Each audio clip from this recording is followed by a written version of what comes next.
Chemical Reactions and Equations by Florence Johnson, the Ashok Leyland School, Hosur. CBSE Grade 10 Chemistry, Chapter 1, Chemical Reactions and Equations. At the end of this lesson, you'll be able to use higher order thinking skills to relate chemical changes to daily life situations, convert chemical changes into equations, correlate law of conservation of mass to balancing of these equations, analyze the changes that take place to determine a chemical reaction, demonstrate various types of reactions, evaluate a reaction to decide on its nature, and apply these reactions in daily life. You opened your lunchbox to discover the lovely apple that you have sliced has suddenly turned brown. The stain of turmeric in your dress turned red when washed with soap. The Australian wildfire has suddenly burnt 5 million hectares of land. What do you think all these are? All these are chemical reactions. If this is the case, what do you mean by chemical reactions? When an apple is cut, oxygen is introduced into the injured plant tissue and it oxidizes the phenolic compounds to brown colored secondary products. Turmeric is a natural indicator which turned red when added to soap, which is a base. The woody matter of trees react with oxygen of air to undergo combustion. In all these processes, a new irreversible substance is formed. Therefore, a chemical reaction is a process wherein a new irreversible substance is formed, and this substance will have a completely different property from the original substance.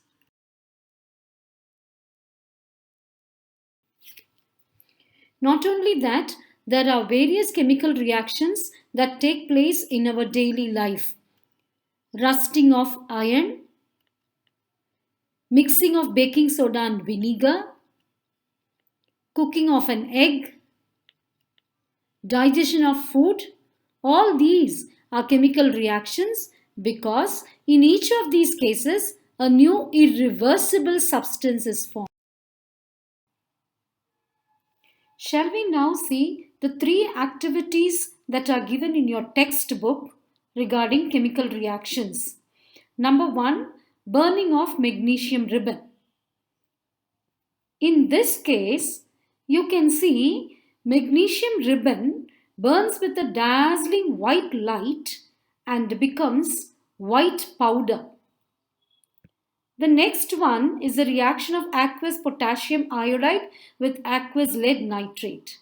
In this case, both the colorless solutions are mixed together to instantaneously form a yellow color lead iodide precipitate. The third one is reaction of zinc with dilute sulfuric acid. When zinc reacts with dilute sulfuric acid, it evolves hydrogen gas.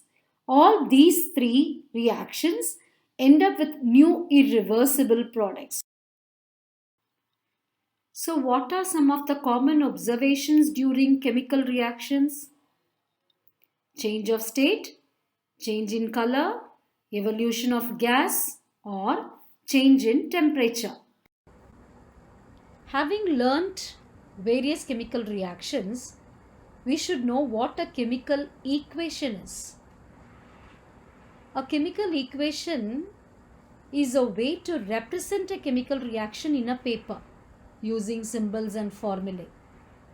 In other words, you can say it is a concise and informative way of explaining a chemical reaction. It has two parts. Substances that take part in a reaction are reactants, and substances that are produced in the reaction are products. We all know that the total mass of the universe is constant.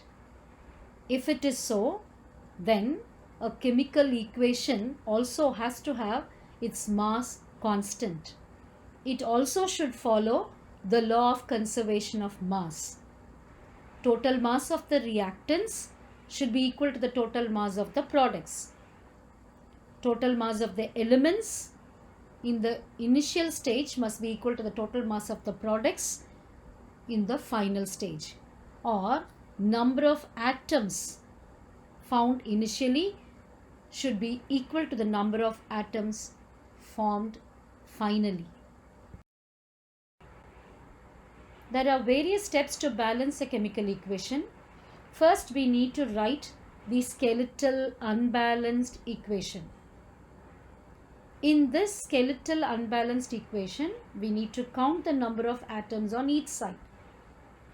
If they are not equal, we need to add coefficient to make the number of atoms equal. If necessary, we need to reduce the coefficients to the lowest possible ratio. Update everything, cross-check to see if the atoms are balancing finally. Now this is a sample equation which we have to balance. Zn plus HCl gives ZnCl2 plus H2. In this reaction, when you notice, there are 2 chlorine atoms in the product side, whereas only 1 in the reactant side. To make them equal, you need to put a coefficient 2 before HCl. When you do so, the final reaction becomes Zn plus 2 HCl gives ZnCl2 plus H2. If now you count the number of atoms, be it zinc or hydrogen or chlorine, all of them will be same both in the reactant side and in the product side. Therefore, this reaction is balanced. You can also try various reactions. We can make a chemical equation more informative by writing the physical states of substances within a bracket.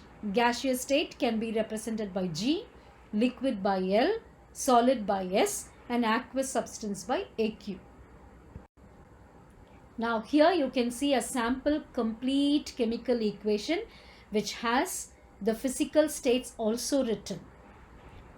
Na in solid state, H2O in liquid state becomes NaOH solid, giving H2 gas outside.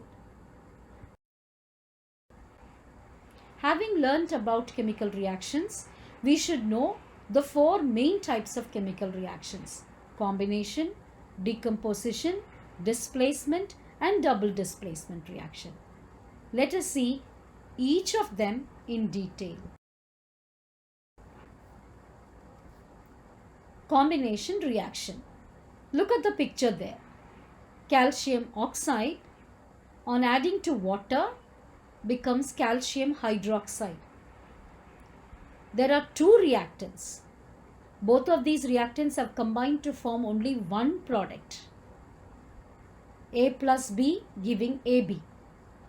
Therefore, reactions in which 2 or more reactants combine to form one product are called combination reactions. Moving on to decomposition reaction. A reaction in which a single reactant breaks down to form 2 or more products is called a decomposition reaction. As how it's given in the picture, AB splits up to form A plus B. Few examples are given. Water splitting up into hydrogen and oxygen, calcium carbonate splitting up into calcium oxide plus carbon dioxide are all examples of decomposition reaction. This decomposition reaction is of 3 types: thermal decomposition, electrolytic decomposition, and photolytic decomposition. Let's see what thermal decomposition is. Look at the picture. Copper carbonate, which is a green color compound, on heating has formed copper oxide, which is black. Along with that, carbon dioxide is also evolved. Looking at the reaction, CuCO3 decomposes to form CO plus CO2. Therefore, A reaction in which a reactant breaks down to form two or more simpler substances using heat is called a thermal decomposition reaction. Next is electrolytic decomposition reaction. Look at the picture there. Water is taken in a mug. Two electrodes are dipped into it. Both these electrodes are covered with test tubes to collect the outcoming gas. On passing electricity, water splits up to form hydrogen and oxygen gas. A single reactant breaks down to form two or more simpler substances using electricity. Double the amount of hydrogen gas will be formed at cathode when compared to oxygen formed at anode. That is because in water, the ratio of hydrogen is to oxygen is 2:1. Such reactions where a reactant breaks down to form simpler substances using electricity is called electrolytic decomposition reaction. Next is photolytic decomposition reaction. You can see silver chloride that is taken and kept in sunlight. After some time, what happens? This silver chloride splits up to form silver and evolves chlorine gas in the process. So, AgCl splitting up to form Ag plus Cl2. Initially, silver chloride taken was white, but the final silver that was formed has become grey in color. A reaction in which a single reactant breaks down to form two or more simpler substances in the presence of sunlight is called photolytic decomposition reaction. The third one is displacement reaction. A chemical reaction in which one element replaces another element in a compound. A plus BC gives AC plus B. A has replaced B here. So in such displacement reactions, a more reactive metal only will replace a less reactive metal from its compound. In the example given, zinc plus copper sulfate forms zinc sulfate plus copper. If you try to put copper into zinc sulfate, no reaction takes place because copper is less reactive than zinc. The last type is double displacement reaction. It's a type of reaction where the reactants exchange their ions. These reactions take place instantaneously and a precipitate is also formed in such reactions. AD plus BC after reacting form AC plus BD. AgNO3 plus NaCl mutually exchange their ions and forms AgCl plus NaNO3.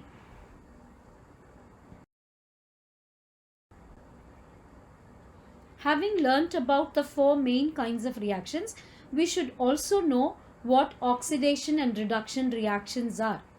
The reason is these reactions are the principal sources of energy on this planet. They are there seen in cellular respiration and photosynthesis, and these are energy producing reactions in industries too. What are oxidation and reduction reactions? Oxidation means addition of oxygen or removal of hydrogen. Reduction means addition of hydrogen or removal of oxygen. Reactions in which oxidation and reduction take place simultaneously are redox reactions. In a redox reaction, the word redox, red stands for reduction and ox stands for oxidation. One of the reactant in this redox reaction is oxidized, whereas the other one is reduced. Two examples are given here. CuO plus H2 forming Cu plus H2O. Here CuO has become Cu. This is reduction, and H2 has become H2O. This is oxidation. The second example is Fe3O4 plus H2 gives Fe plus H2O. Fe3O4 becoming Fe is reduction, whereas H2 becoming H2O is oxidation. In a redox reaction, we can see an oxidizing and a reducing agent. Oxidizing agent supplies oxygen, whereas reducing agent removes oxygen. Fe2O3 plus Al gives Al2O3 plus Fe. Here, Fe2O3 is the oxidizing agent because it supplies oxygen, helps Al to become Al2O3. And Al has finally become Al2O3 but made this Fe2O3 to become Fe. Therefore, it has removed oxygen and therefore it is the reducing agent. Corrosion and rancidity are two real-life examples of redox reaction. What is corrosion? Gradual wearing away of a metal due to moisture, air or chemicals around it is called corrosion. In the case of rusting, Fe2O3 plus X molecules of water is formed when iron reacts with moist air. And in the case of copper, a green copper carbonate is formed, CuCO3.CuOH twice, which is basic in nature. And in the case of silver, silver sulfide is formed because silver reacts with H2S, that is hydrogen sulfide in air. There are various ways to prevent corrosion. Cutting off the contact between metal and air, coating the metal with something that does not allow moisture or oxygen to react with it, applying a layer of oil, paint or grease over it, and coating the corrosive metal with a non-corrosive metal.